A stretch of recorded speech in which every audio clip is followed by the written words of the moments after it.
हाय नमस्कार दोस्तों, मैं टी.एस. बघेल आगरा से। जैसा कि कल 4 मई 2025 था, आगरा में केंद्रीय मंत्री एस.पी. सिंह बघेल के आवास पर धनगर प्रमाण पत्र को लेकर कुछ लोगों के द्वारा ज्ञापन दिया जा रहा था। इसकी तैयारी कोई आज से नहीं थी। इस ज्ञापन में करीब 4 महासभाओं का समर्थन था, जिसमें ऑल इंडिया धनगर महासभा, जिसके जिलाध्यक्ष देवेंद्र धनगर खंडारी थे, राष्ट्रीय धनगर महासभा, जिसके राष्ट्रीय अध्यक्ष जेपी धनगर थे, सेफर्ड इंटरनेशनल इंडिया जो गठबंधन था, उनके प्रदेश अध्यक्ष और आगरा के प्रतिष्ठित बिल्डर्स भगत सिंह बघेल, उनका समर्थन था। उनके जिलाध्यक्ष तेजवीर सिंह बघेल टेढ़ी बगिया, उनका समर्थन था। और भी कई सारे लोगों संगठनों के इस धनगर ज्ञापन को समर्थन था। बड़ी जोर जोर से तैयारी हुई, गांव-गांवों में घूमा गया, लोगों से प्रचार किया गया, आह्वान किया गया कि रविवार को 4 मई दिन रविवार को 10 बजे CTV चौराहे पर, मून TV चौराहे पर एकत्रित होकर के केंद्रीय मंत्री एस.पी. सिंह बघेल के आवास पर, उनके घर पर जाकर के उनको ज्ञापन सौंपा जाएगा। मेरे दोस्तों, मेरे साथियों, आप क्या समझते हैं कि ये सब क्या था? ये बहुत सोची समझी हुई कथा थी। इसको कहाँ से लिखा गया? इसको लिखा गया इटावा के सांसद प्रोफेसर रामशंकर कठेरिया जी के द्वारा। ये पूरा प्रायोजित था। इसमें ज़्यादातर जो लोग थे, ज़्यादातर जो संगठनों के जो अध्यक्ष लोग थे ना, वो इटावा के सांसद और आगरा के पूर्व सांसद रामशंकर कठेरिया के सारे लोग थे। ये आपके धनगर प्रमाण पत्र के लिए ज्ञापन देने नहीं जा रहे थे माननीय मंत्री जी के पास। इनको ये पता था, रामशंकर कठेरिया जी को भी पता था, इन लोगों को भी ये पता था कि 1 जून को माननीय मंत्री मातेश्वर अहिल्याबाई होलकर की जन्म दिवस की जयंती मनाने वाले हैं और वो बड़ा कार्यक्रम करने वाले हैं।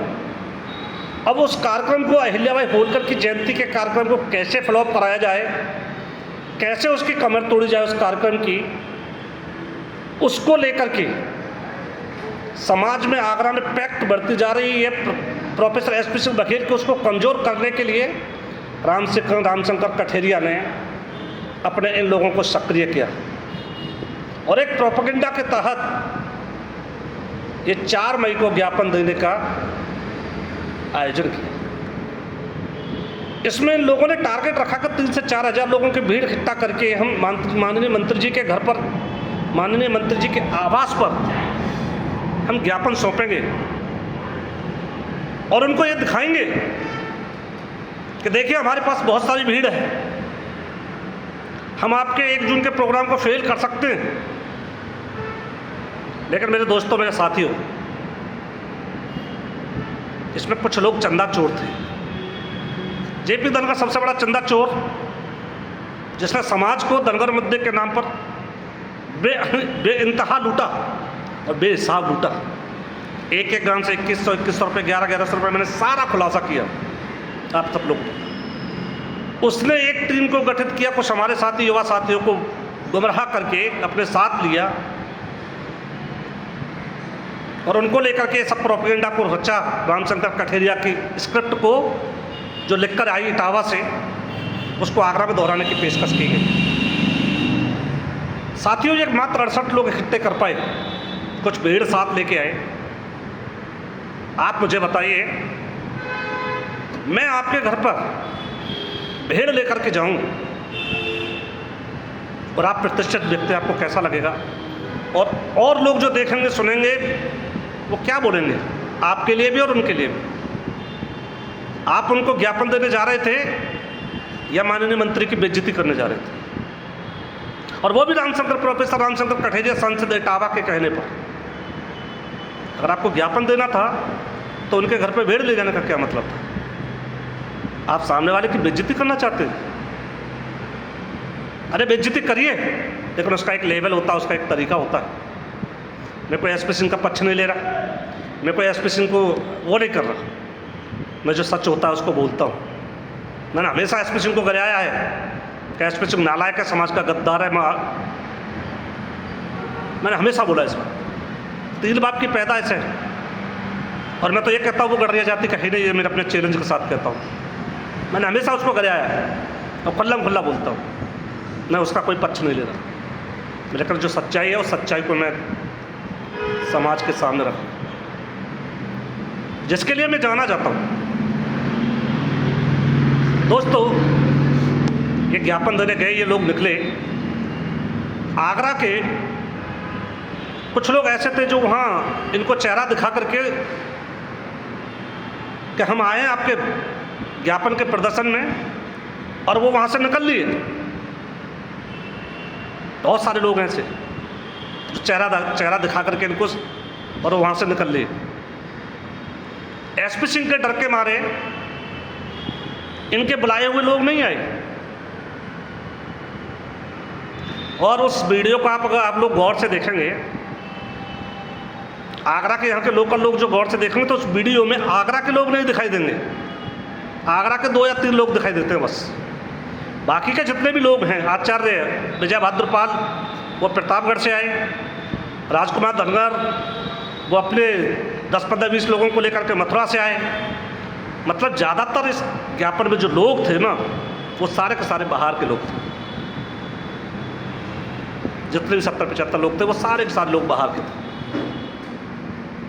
इसलिए मैं ये बात कहता हूँ कि कोई भी धनगर मुद्दे की लड़ाई नहीं लड़ रहा, कोई भी नहीं लड़, सब अपने स्वार्थ की लड़ाई में लगे हैं। भाई मेरे यार, मेरे दोस्त, समाज के चंदे से कर्जे नहीं चुका करते। किसी का लिया है तो देना तो पड़ेगा। मैं जेपी धनगर साहब, आपकी दुकान बंद करने का श्रेय मुझे ही जाता है। आप समाज की बेइज्जती पे बेइज्जती करा रहे हैं, कराइए, हमको फर्क नहीं पड़ता इन बातों से। लेकिन मैं एक बात कहता हूं कि माननीय मंत्री जी ने जवाब दिया है। वहां पे समाज के लोग, ये लोग तो धरना प्रदर्शन, ये लोग ज्ञापन देने के लिए जैसे ही निकले, वहाँ पे ऑलरेडी पहले से समाज के 10-15-20 लोग बैठे हुए थे। वो इंतजार कर रहे थे लोगों का आने का कि धनगर कि हम यही शामिल हो जाएंगे इनके ज्ञापन। लेकिन जब इनको पुलिस ने रोका तो केवल 2 लोगों को बुलाया ज्ञापन के लिए, ज्ञापन लेकर के 2 लोग मेरे घर पर आ जाइए। एक जेपी धनगर को जाना था, एक दूसरा किसको जाना था, ये तो हमारे देवेंद्र भाई, हमारे मित्र हैं अजीत, वही क्लियर कर सकते कि उनको जाना था या आचार्य विजय भाद्रपाल को जाना था, मुझे नहीं पता, आई डोंट नो। लेकिन जेपी धनगर को जाना था, ज्ञापन लेके जाना था, 2 लोग बुलाए थे। अगर वास्तव में ही आप धनगर मुद्दे के हित में गए थे और ज्ञापन देने गए थे तो चलो ठीक है, उन्होंने 2 लोगों को बुलाया, शासन प्रशासन ने आपको 2 लोगों को इजाज़त दी जाने की, वहाँ उनके मंत्री जी के आवास तक आप जाते, 2 लोग जाते, उसको ज्ञापन देते, अपनी बात रख के आ जाते। वहाँ और भी लोग तमाम बैठे थे समाज के, वो लोग भी देखते सुनते, आप अपनी बात रख के चले जाते वहाँ पे। लेकिन आपको डर लग गया, आपको पता है कि एसपी सिंह बघेल हमको कमरे में डाल के हमारे मुंह में पेशाब करेगा, और वो करता है। ये जानते हैं लोग, आगरा के बहुत सारे लोग जानते हैं कि उनके मुंह पर चाय फेंकी, किसी का थप्पड़ मारा, किसी के पिछवाड़े पर लात मारी। मैं नाम नहीं लूँगा, आगरा के प्रतिष्ठित लोग हैं, एक से एक तुर्रम खा लोग हैं जिनके साथ ऐसा किया है। जो आज नेता बने बैठे ना, मैंने उनको एसपी सिंह बघेल और मधु बघेल के पैरों में लेटते हुए देखा है और पिछवाड़े पर लात मारते हुए देखा, सुना है, और लोगों के मुँह से सुना है। एक तो हमारा मित्र था जिसके पिछवाड़े पर लात मारी थी, कभी हमारे साथ भी रहा करता था। तो आप 2 लोग ज्ञापन लेकर देने क्यों नहीं गए अगर बुलाया था? मुँह में पेशाब करता है एसपी सिंह इसलिए लेके, मारता आपको एसपी सिंह इसलिए नहीं करते? ये तो हम तो पहले से ही कह रहे थे आपको।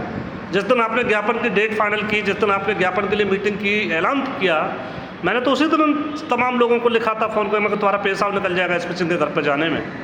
आप में औकात नहीं, हिम्मत नहीं आपकी कि आप 50, 60, 70, 80 लोगों से ज़्यादा इकट्ठे कर पाएँ और आप घर तक नहीं पहुँच पाओगे। ये बात मैंने स्पष्ट रूप से पहले ही बोल दिया था, फ़ोन करके ही बोला लोगों को, तमाम लोगों को बोल दिया और तमाम तरीके से लिखा। ये तो एक इंसिडेंट था, घटनाक्रम था, जिसका मैंने जिक्र और विश्लेषण आप लोगों के सामने किया, क्योंकि ये सब रामशंकर कठेरिया के दल्ले थे, चेले थे। और आपने इनका वीडियो भी सुना था, रामशंकर कठेरिया इनको टिकट दिलवा रहा था, आप सब लोगों ने सुना। जब एसपी सिंह बघेल 2014 में चुनाव लड़ने के लिए ऐलान किया था आगरा से, था उस समय वो भी वीडियो मैंने ही वायरल किए थे। पोलैंड की गोली खिलाई जा रही थी, पता नहीं क्या क्या खिलाया जा रहा था एसपी सिंह बघेल, यही जेपी धनखड़ एंड इसकी टीम। मेरे साथियों, ये तो एक विश्लेषण है कल के घटनाक्रम का। जो लोग आप लोग कंफ्यूज होंगे, मैं एक थोड़ा सा प्रकाश इस पर और डाल देता हूँ। माननीय मंत्री जी ने जवाब दिया है कल कि जब ये मामला कोर्ट में चल रहा है, माननीय इलाहाबाद हाई कोर्ट में धनखड़ वाला मामला चल रहा है, तो ये ज्ञापन, धरना प्रदर्शन, रैलियाँ, इस समाज को मूर्ख क्यों बनाया जा रहा है? और यही बात जब मैंने निरंजन सिंह धनखड़ से आज से 1 महीने पहले फ़ोन पर बात की, ऑल इंडिया धनखड़ महासभा के राष्ट्रीय अध्यक्ष निरंजन सिंह धनखड़ से, मथुरा वालों से जब मेरी फ़ोन पर बात हुई, अभी 15-20 दिन पहले, 1 महीने पहले की बात, 11 अप्रैल की बात है, जब इन्होंने आगरा में ज्ञापन दिया था डीएम को, जिसमें जेपी धनखड़ थे, निरंजन सिंह धनखड़ थे और ये मित्र मंडली थी इनकी। तब मैंने लिखा था, तब मैंने बोला था उनसे, मेरी उस दिन बात हुई सुबह, तो उन्होंने, निरंजन सिंह धनखड़ ने मुझे जवाब दिया। मैंने जब उनसे पूछा कि भाई साहब आप बताइए, आप धनखड़ पर ज्ञापन देने क्यों आ रहे हैं? आप एक तरफ तो कहते कि मामला कोर्ट में चल रहा है, जब मामला कोर्ट से ही हल होना है तो फिर ज्ञापन क्यों देने आ रहे हैं? तब उनका एसपी निरंजन सिंह बघेल का मेरे को जवाब था कि सारी बातें बताई नहीं जाती। मैंने उनको बोला, मुझे तो पता था कि आपकी तरफ से जवाब यही आएगा, मैं तो जानता था पहले से आपके पास जवाब नहीं है किसी चीज़, क्योंकि राजनीति सबको करनी है। और यही जवाब कल एसपी सिंह बघेल ने दिया कि जब मामला सुप्रीम कोर्ट में लंबित है, माननीय इलाहाबाद हाई कोर्ट में चल रहा है, तो फिर ये धनखड़ आरक्षण के नाम पर, मुद्दे के नाम पर ज्ञापन देना, समाज के लोगों को भ्रमित करना, जगह जगह पे बार बार बुलाना, रैलियां करना, बड़े बड़े चैलेंज देना कि समाजवादी पार्टी की सरकार आएगी तो हम ये उखाड़ देंगे वो। अरे भैया, समाजवादी की सरकार तो पहले भी थी, तब क्या हुआ? 10 साल से बीजेपी की सरकार है, इसमें क्या हुआ? जब मामला कोर्ट में लंबित है, एसपी सिंह बघेल साहब खुद कह रहे हैं इस बात को कि जब मामला इलाहाबाद हाई कोर्ट में लंबित है, चल रहा है, तो धनखड़ आरक्षण पर ज्ञापन देने का, डीएम घेरने का, मेरा घर घेरने का, तहसील घेरने का कोई मतलब नहीं बनता, जब मामला कोर्ट से ही हल होना है। और यही बात मैं बार बार कह रहा हूँ, खुद कह रहा हूँ कि जब मामला माननीय इलाहाबाद हाई कोर्ट और सुप्रीम कोर्ट में विचाराधीन है, लंबित है, तो इन सब चीज़ों का कोई मतलब नहीं है। अगर मतलब है तो फिर बड़े स्तर पर करिए, लेकिन बड़े स्तर पर करने के लिए मैंने हमेशा कहा कि समाज में 2 तरीके के लोग हैं। एक वो लोग हैं जो आपके इस मुद्दे से सहमत हैं, और एक वो लोग हैं जो आपके इस मुद्दे से सहमत नहीं है। अब आपको इस मुद्दे पर कारवा बनाना है, आपको इस मुद्दे पर एक माहौल बनाना है, आपको इस मुद्दे तक जन जन तक लेके जाना है, समाज के हर घर घर तक लेके जाना है, आपको इस मुद्दे के साथ लोगों को अपने साथ खड़ा करना है। तो उसके लिए आपको क्या करना है? क्यों नहीं खड़ा कर पा रहे? इस मुद्दे के साथ समाज का आम आदमी नहीं है, इस मुद्दे के साथ डॉक्टर नहीं है समाज के, इस मुद्दे के साथ वकील नहीं है समाज के, इस मुद्दे के साथ इंजीनियर नहीं है, इस मुद्दे के साथ छात्र भी नहीं है, इस मुद्दे के साथ महिला नहीं है, इस मुद्दे के साथ आपके साथ कोई नहीं खड़ा, चंद लोग खड़े हैं बस। कभी विचार किया है कि आपके साथ इस मुद्दे के साथ लोग क्यों नहीं? इतना अच्छा मुद्दा है, समाज की राजनीतिक दिशा और सामाजिक परिवेश को बदल सकता है, समाज के भूगोल इतिहास को बदल सकता है, इतना अच्छा मुद्दा है, तो फिर लोग समाज के आखिरकार आपके साथ क्यों नहीं खड़े? मैं इसलिए ये बात बोल रहा हूँ कि समाज में 2 तरीके के लोग होते हैं। एक वो लोग जो आपकी बात से सहमत है, और एक वो लोग जो आपसे असहमत है। एक मेरे जैसे लोग भी हैं जो आपसे असहमत हैं, बहुत बड़ी टीम है, मैं अकेला नहीं, बहुत सारे लोग हैं जो धनगर मुद्दे के आरक्षण के मुद्दे पर आपसे सवाल पूछ रहे हैं।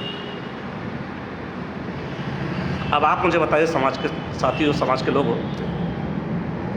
आप अपने घर के मुखिया हैं, आपके घर में 10 लोग हैं और 10 लोगों में से एक घर का मुखिया, वो घर का मुखिया फैसले धड़ाधड़ गलत ले रहा है और उस घर में उस मुखिया के खिलाफ या उस मुखिया से सवाल पूछने वाला एक व्यक्ति वो सवाल पूछ रहा है, बाकी के जो 8 लोग हैं ना, वो सिर्फ और सिर्फ मूक दर्शक की तरह दोनों लोगों को देख रहे हैं। घर के मुखिया को भी देख रहे हैं जो फैसले ले रहा है और उस व्यक्ति को भी देख रहे हैं, घर के जो उस मुखिया से एक व्यक्ति खड़ा होकर सवाल पूछ रहा है, वो दोनों को देख रहे हैं 8 लोग।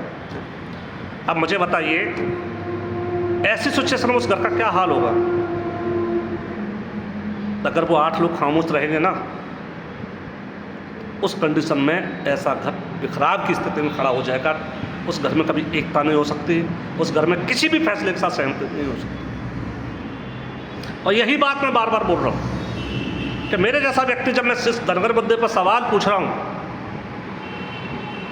तो जितने भी जो आंदोलन चलाने वाले लोग हैं, Ranjan Singh Dhangar, JP Dhangar, SP Singh Baghel, doctor धर्म सिंह बघेल बुलंदशहर, मैं तो 4 लोगों को ही हमेशा बोलता हूँ इस मुद्दे पर। इसके अलावा मेरा किसी से कोई लेना देना नहीं। इनसे कहता हूँ खुला खुला चैलेंज के साथ, अरे आप लोग धनगर मुद्दे पर डिबेट करिए, हमारे जैसे लोग, तमाम लोग जो सवाल पूछ रहे हैं उनके सवालों का जवाब दीजिए, मंच से दीजिए, घर में बैठ के दीजिए, सोशल मीडिया से दीजिए, जैसे चाहे वैसे दीजिए, और अपनी बात को समाज के लोगों के बीच रखिए हमारे सवालों के साथ कि साहब ये सवाल हमसे पूछे जा रहे हैं, इन सवालों का ये जवाब है। अगर समाज आपसे जब संतुष्ट होगा तो आपके इस मुद्दे के साथ लोग खड़े हो जाएंगे। मैं खुद खड़ा हो जाऊंगा आपके साथ, लेकिन तब तक खड़ा नहीं हो सकता, मेरे जैसे लोग तब तक खड़ा नहीं हो सकते जब तक आप हमारे सवालों को जवाब नहीं दो। जब आप हमसे डिबेट करोगे, सवाल जवाब करोगे ना, और जब समाज के लोग उस चीज़ को देखेंगे, सुनेंगे, तो लोगों को समझ में आ जाएगा कि कौन सही है कौन गलत है और ये मुद्दा कितना सही है कितना गलत है, सब समझ में आ जाएगा। लेकिन अगर आप हमें इग्नोर करेंगे, कमज़ोर समझेंगे और ये सोचेंगे कि ये लोग तो कुछ भी नहीं है, गलत फहमी मत रहिए भाई। मैं खुला चैलेंज के साथ कह रहा हूँ, इस धनगर मुद्दे के मूवमेंट को अकेला ख़त्म करने की ताकत रखता हूँ। आपको जीरो कर रखा है मैंने पिछले 10 साल से उस मुद्दे पे, आपका मूवमेंट नहीं बनने दे रहा हूँ इस मुद्दे पे। मैं अकेला नहीं, मेरे साथ बहुत बड़ी टीम है और मैं इसके खिलाफ नहीं हूँ कभी भी। मैंने धनगर मुद्दे के आरक्षण के खिलाफ कभी भी नहीं हूँ। मैंने सवाल पूछे, मैं सवाल को जवाब नहीं दे रहे आप, तो मैं आप इन 4 लोगों के खिलाफ हूँ। केवल मैं आपको स्पष्ट कर दूँ, मैं केवल मात्र 4 लोगों के खिलाफ हूँ, JP Dhangar, SP Singh Baghel, Ranjan Singh Dhangar, doctor धर्म सिंह धनगर बुलंदशहर। बाकी का मेरा किसी से ना कोई मतभेद है, ना मतभेद है, ना मेरा इन लोगों से भी नहीं है। लेकिन ये जो जब तक मेरे सवालों के जवाब नहीं देंगे तब तक मैं इन लोगों से खफा हूँ, नाराज़ हूँ और दूर हूँ। जिस दिन मेरे सवालों को जवाब देंगे मैं इनके साथ कंधे से कंधा मिलाकर इस धनगर मुद्दे के साथ खड़ा हूँगा। और मैं नहीं, बहुत लोग हैं मेरे साथ जो खड़े होंगे। और फिर देखिए मूवमेंट कैसे बनता है। मैंने कहा 1950 के गजट में धनगर नहीं है, जवाब नहीं है। मैंने बोला कि गडरिया ओबीसी, पाल बघेल गडरिया ओबीसी की कैटेगरी के अंतर्गत आता है, आप उसको ओबीसी से हटा करके एससी में कैसे करोगे, जवाब नहीं है। मैंने पूछा कि एक बाप के 2 बेटे हैं, एक ओबीसी से नौकरी कर रहा है, एक धनगर एससी से कर रहा है। संविधान में ऐसा नहीं हो सकता कि एक बाप के 2 बेटे 2 कैटेगरी में हो सकते हैं। एक गलत है, आप बताइए कौन सा गलत है, इसका जवाब नहीं है।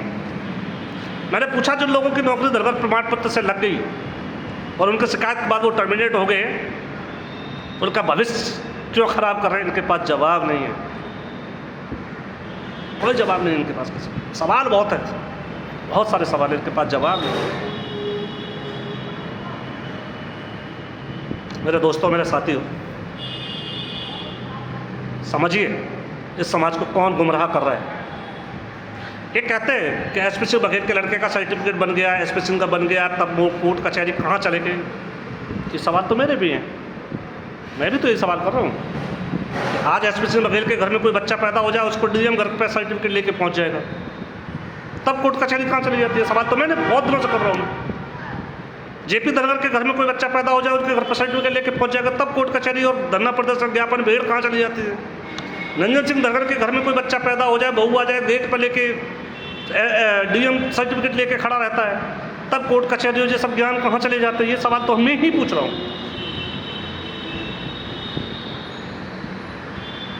मेरे दोस्तों, मेरे साथियों, ये सब गद्दार है और इन लोगों ने समाज के साथ गद्दारी की है और धनगर मुद्दे के साथ गद्दारी की है। अगर गद्दारी नहीं कर रहे होते ना तो इनका साथ समाज दे रहा होता। आप लोग इसका समाज साथ दे रहे होते। अरे 1000-2000 लोगों की भीड़ इकट्ठी कर लेना, 5000 लोगों की भीड़ इकट्ठी कर लेने से धनगर मुद्दा हल होने वाला नहीं है। ये तो कोई भी कर लेगा भाई। धनगर मुद्दे को हल कराने के लिए अंतरात्मा से आवाज़ आनी चाहिए और अंतरात्मा से आवाज़ जब आएगी जब हर आदमी इससे संतुष्ट होगा। आपके खिलाफ जो बोलने वाले लोग, आप उनको धनगर विरोधी 1 मिनट में साबित करने लग जाते हो। आप जितना धनगर विरोधी लोगों को साबित करेंगे, आपके साथ लोग इस मूवमेंट से हटेंगे। ये बात आप लोगों को मैं पिछले 10 साल से समझा रहा हूँ, लेकिन आपकी समझ में नहीं आई। आप किसी को धनगर विरोधी साबित करेंगे, कहेंगे, बोलेंगे तो आप समझ लेना आप अपने इस मूवमेंट को, धनगर मुद्दे को कमज़ोर कर रहे हैं। और यही किया। आप टीएस बघेल को समझ ही नहीं पाए थे, मेरी टीम को समझ नहीं पाए। हमने आपको ख़त्म कर दिया और ख़त्म कर देंगे, ख़त्म कर देंगे। धनगर मुद्दे को हल करना है तो समाज के लोगों के बीच में आकर के आपको हमारे द्वारा उठाए गए लोगों के प्रश्नों के जवाब देने पड़ेंगे। सवाल पूछना गुनाह थोड़ी है। मैंने क्या किया, मेरा गुनाह क्या था? मैंने सवाल ही तो पूछा समाज के लोगों से और समाज पूछूंगा। समाज के बीच में खड़े होकर सवाल पूछता हूँ, सोशल मीडिया पे पूछता हूँ, जहाँ मिलता हूँ वहाँ पूछता हूँ। सवाल पूछना मेरा फ़र्ज़ है और जवाब देना आपका फ़र्ज़ है। तब तक जवाब नहीं दोगे, आप इस धनगर मूवमेंट पे, धनगर मुद्दे पे माहौल नहीं बना सकते। चंदा लेकर आपने समाज को लूट लिया, अपने आप को करोड़पति बना लिया। जो कभी रोडों पे खड़े होते थे, रोडपति थे, आज वो करोड़पति हो गए इस धनगर मुद्दे से। और कुछ हमारे युवा साथी वो अपना कर्जा भी चुकाना चाहते हैं इस धनगर मुद्दे पर। दोस्तों, मैं ज़्यादा कुछ ना कहते हुए मैं बस इतना ही बोलूँगा आखिरी शब्दों में, बस एक ही बात बोलूँगा। संभल जाइए, प्रेम से संभल जाइए, प्रेम करिए इस समाज को, मत दोहन करिए, मत तोड़िए इस समाज को। बहुत इस समाज के साथ सब ने खेल खेल लिया, मत खेलिए इस खेल को, बंद कर दीजिए। मेरे दोस्तों, मेरे साथियों, अगर आप लोगों को मेरी बात अच्छी लगी हो, मेरे विचार अच्छे लगे हों, तो मेरे आज के इस वीडियो को दबा के शेयर करें, हर घर घर तक पहुंचाएं। लेकिन अंत में एक बात ज़रूर बोलूँगा कि इस धनगर मुद्दे पर किसी को भी 1 रुपये का कोई भी किसी भी प्रकार का चंदा नहीं देना। ये मेरी आप लोगों से हाथ जोड़े की अपील है। मैं सिर्फ निवेदन कर सकता हूँ, रोक किसी को नहीं सकता। इन्हीं शब्दों के साथ मैं अपनी वाणी को यही विराम देता हूँ। जय धनगर, जय मल्हार, जय भारत।